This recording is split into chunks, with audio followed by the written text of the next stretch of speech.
Hello, mic test. God is good. And all the time. Yun, parang, nandito na naman ako sa harapan, no? Sa haba ng bakasyon, no? Dito rin talaga ako babagsak, no? Ilang minuto ba, babes? Exhort. 5? 10? Baka makababa na unti, kasi madami akong naibon sa aking paglalakbay sa Pilipinas, eh. Bawal na kwento ha, exhort lang. Exhort lang, no? You know, yung paglalakbay ko sa Pinas, no, ay iniipon ko. Parang ano pa kasi, with the Holy Spirit, in the guidance of God, no?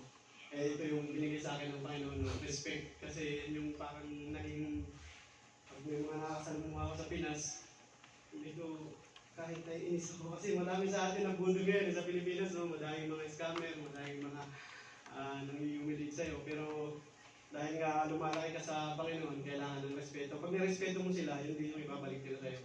No? Ang pangat po na nanggaling sa Diyos sa ating Ama, respect. Na nagbuhat po sa Book of Romans, chapter 12, verse 10. Ayan. Narahin po natin. Be kindly, affection, one to another with brotherly love, in honor, preparing one another. Sabi dito, no, sa Tagalog, kasi medyo nahirapan na sa English kahit. Magmahalan kayo bilang magkakapatid at pahalagahan ninyo ang iba na higit pa sa pagpapalaga nila sa inyo. Bago po natin pagpatuloy, no, samahan niyo po ako sa may panalangin. Lord, salamat po Panginoon sa pribileyo na ako'y naida ko muli Panginoon dito sa pulpito Panginoon at magayag ng iyong salita Panginoon. Dalangin ko Panginoon ay ako'y pakalinisin mo Panginoon upang maging karapat-dapat na magayag ng iyong salita Panginoon. With the name of the Lord of Jesus, Panginoon, ay pinatawad mo na kayo, Panginoon. Pinatawad mo na kayo, Panginoon. Salamat po, Panginoon. I ask for wisdom, strength, Panginoon, na tanging salita mo, Panginoon, ng maayag. Salamat po, Panginoon. In this is all I pray. In the name of Jesus. Amen. Sabi po sa Romans, ulitin ko, magmahalan kayo bilang magkakapatid at pahalagahin nyo ang iba na higit sa pagpapalaga nila sa inyo. May meaning po ang respect, no? May tatlong meaning po ang respect. Na ang respect po is, what is the true meaning of respect? Dito po ay, treating someone with respect means, pagpapakita ng pagpapalaga sa kanilang mga kakayahan at halaga. May tatlong klase po yung respect na sa biblical po, no? Dito po yung una, pagpapakita ng pagpapalaga sa kanilang mga kakayahan. Sa kanilang mga pagpapakita ng pagpapalaga sa kanilang mga kakayahan at halaga. Ayun, no? Pagpapakita ng pagpapalaga sa kanilang mga kakayahan at halaga. Ano po ba yung pagpapakita ng pagpapalaga sa kanilang mga kakayahan? Kunwari po, no, doon lang dahil yan. Kunwari po, no, may yung, kung ano ba yung, may maliit na, bilang mga kapatid, mga kapatiran, sa buhay po natin, sa pamilya natin, sa anak natin, sa tatay natin, sa mga kapatiran, dito po sa loob, no.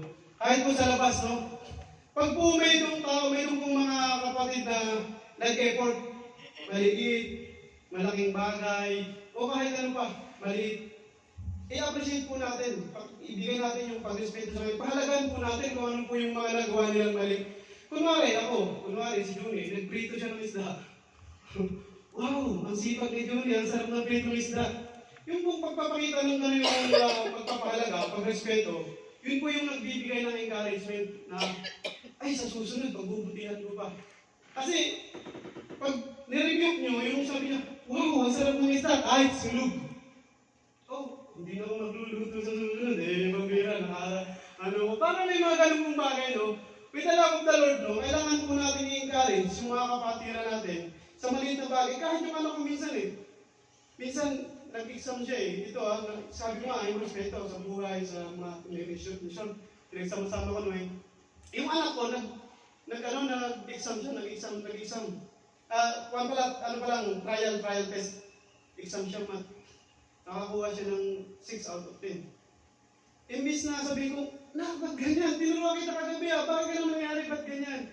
Hindi po dapat ganun, no? Kailangan po i-respeto natin, kahit anak natin, i-respeto po natin, pakita natin sa kanila na, anak, ang ganda ng ginawa mo. Encouragement mo sa susunod, pagbubutihan mo pa, kasi maganda na yan, mas maganda mo. Pag ganun po yung encourage, pagpapakita ng respeto, no? Number 1. Buksan po natin, basahin po natin sa 1 Peter chapter 2, verse 17. small things, sabi niya, honor all men, love the brotherhood, fear God, honor the king. Igalang ninyo ang lahat ng mga tao.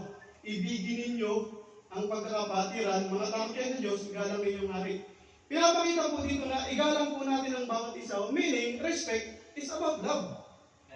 February, no? It's about love. Pag mahal mo yung isang tao, irerespeto mo siya, no? Pag mahal mo yung kapatid mo, anak mo, tatay mo, ganun po yung pagpapakita ng respeto, no? Pangalawa, second line, pangalawa, no? Sabi sa Biblical, pagpapahalaga sa kanilang mga damdamin at kanilang mga pananaw. Kahit hindi mo kinakailangan sumang-ayon sa kanila. Ito po yung pangalawa ng pagpapakita ng respeto, no? Na kailangan po pala natin na yung pagpapakita ng respeto, mostly po nangyayari ito sa mga lula natin, mga tatay, yung matatanda natin mga kapatid, no? Mga pastors, yung mga ganyan, mga sensitive po yan, no?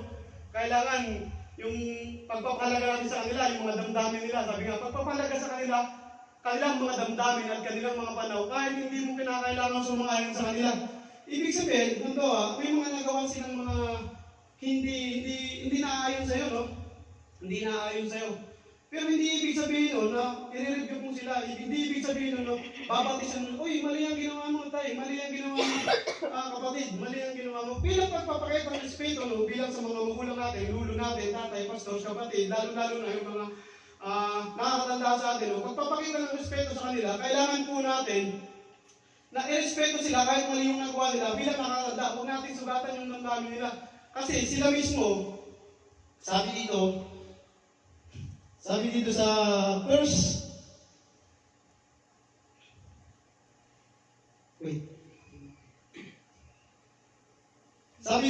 Timothy 5:17, sabi dito, ang mga tatanda nagsipangalang mabuti ay ariing may karapatan sa ibayong papurihan, lalong-lalo na ang mga nagpapagal sa salita at sa pagtuturo.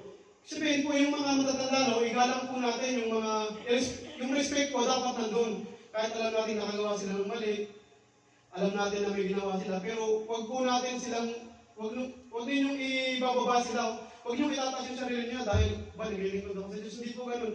Dapat po yung respeto, kasi nangyari po sa akin yan eh. Nakikwento ko lang sa tatay ko, no? Kasi nagkaroon ako sa tatay ko ng kaunting parang galit, kasi nga, naligaw siya ng landas eh. Sabi ko, ayaw kong sabihin na sasabi ko sa tatay ko, ganito, tatay, bakit ganun ginawa mo yun? Sa taas ng respeto namin sa iyo, hindi namin sinabi, sa puso na lang namin yun. Tapos pag tumatawag ako sa tatay ko, kahit masama yung loob ko, huwag niyong ipapakita na masama, hindi niyo sila gusto, yung ginagawa nila hindi niyo gusto, nandun pa rin dapat yung respeto. Kasi in the end, nung papabalik na ako dito, tumawag yung tatay ko sa akin, sabi niya, Toy, pabalik ka na pala ng Saudi. Sabi niya, sige, alagaan mo yung mga anak mo, alagaan mo, sana yung mga nagagawa mo, pagpatuloy mo. Huwag ka nang gumaya sa akin na nagkamali na ako, yun akong gayahin. Nandun na po yung pagrespeto mo sa kanya, binabalik yung respeto niya sa iyo. Kaya, yung pinapakita mong respeto sa mga magulang, sa mga nakatanda, sa pastor, tumatayo ako dito, ayaw niyo ako dito eh. Sige, ayaw niyo ako dito kasi hindi niyo gusto ako magsalita eh. Pero with the love of the Lord, mahal mo yung salita ng Panginoon, kahit ayaw niyo ako nandito, makikinig kayo. Amen. Kasi, may pagmamahal kayo sa Panginoon. Ang pinapakita niyo is, with the love of the Lord, brother and sister, no? Yung pagmamahal ng mamayani, kahit ayaw niyo dito lumayo. Wala kayong choice. Kasi, you love God. If you love God, you love the Word of God. Amen? Amen. Pangatlo, pagtanggap sa kanila sa pantay na batayan at pagbibigay sa kanila ng parehong pagsaalang-alang na inaasahan mo para sa iyong sarili. Pagtanggap sa kanila sa pantay na batayan at pagbibigay sa kanila ng parehong pagsaalang-alang na inaasahan mo para sa iyong sarili. Ito po yung respect sa pangatlo, no? Ano po ang ibig sabihin nito? Pag bumato ka ng boomerang, babalik at babalik sa iyo yan eh. Ganun po, meron tayong mga customers. Meron tayong mga visitors. Ayaw ko yung bisita na yun. Kung ano yung ipinakita mo sa bisita, babalik sa iyo yun. Kung ano yung pinakita mo, kung ganun din sa customer, ayaw mo yung customer, kupal eh.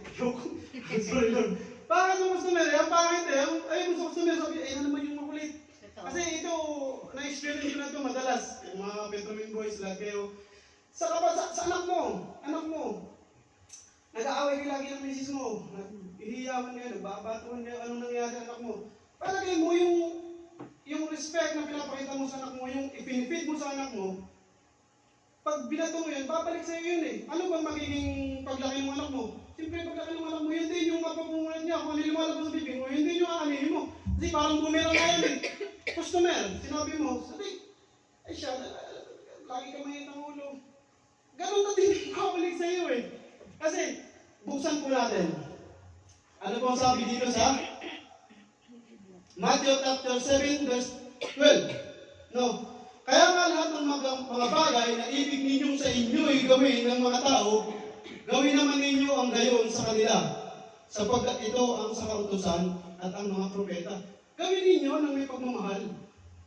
Customers nyo, sa digs, mo. May pagmamahal kasi.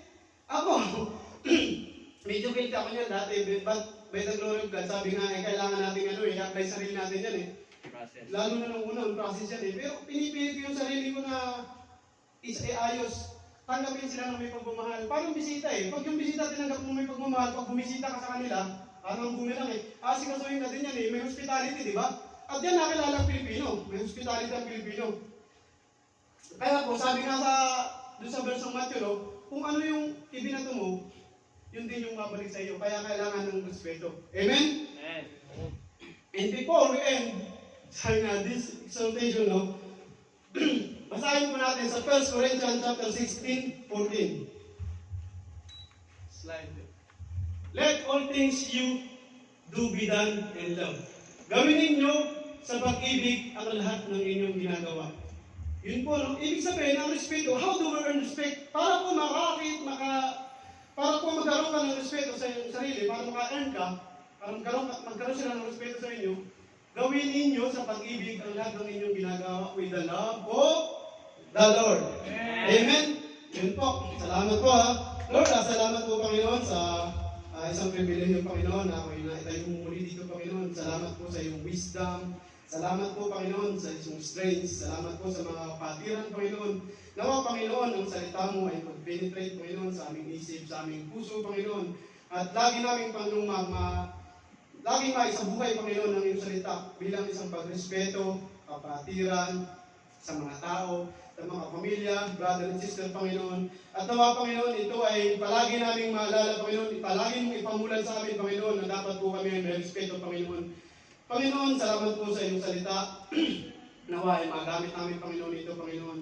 At ito ang simula, ito ang daanan, Panginoon, upang kami ay mapalapit sa iyo, Panginoon, upang patuloy ka namin makilala sa aming buhay. Salamat po, Panginoon. In Jesus' name I pray, in the mighty name of Jesus. Amen.